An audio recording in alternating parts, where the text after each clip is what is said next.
Actually, before I show you, we'll stay on the same screen here. We won't go to her next tweet yet. In fact, I didn't realize it was on the side of the screen here, but I'll just cover it up. What do you think you can conclude from these? Well, I think it's more like what you can't conclude. Okay. So if you see 100 cases with whatever test you're using, I guess it would be difficult to know exactly how many people you think have the disease actually, because like you could have 100 cases, but it could be something like this, and you might only have a 2%.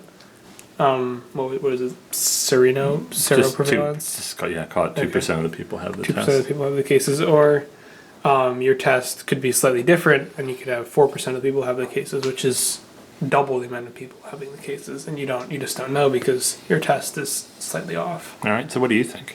Well, I think you can conclude that the specificity has to be almost perfect for the test to do anything at all. Like it's basically, if you test positive, it's almost a half chance in this simulation that you don't have it. So it really has to be like very close to 100% correct to do anything.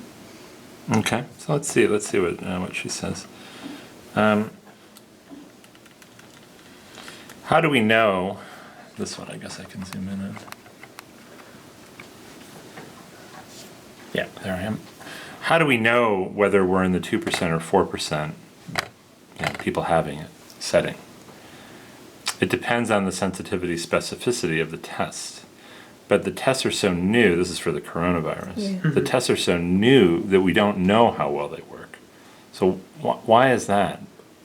Why don't we know how well they work? Well, the disease it's still spreading, so I mean, It's we can also only... still a new disease. We don't have tests for this disease because we haven't seen this disease before. So Well, we do have some tests for it, but We don't have like A complete- tried and true tests, I guess. yeah, that's what like she's we saying. have for, like, The the tests are flu or so something. new, and we just don't know how well they work. and also we don't really... we won't really know until basically after the outbreak is over and how well they work. Yeah, and so, which is why the safest conclusion that we can reach in either one of these two settings is that the number of people who have it is low. Yeah. But we can't be precise. So do you understand what she's saying there? You just have to say it's like a rare-ish disease, but it's just in that category where the majority of the population doesn't have it.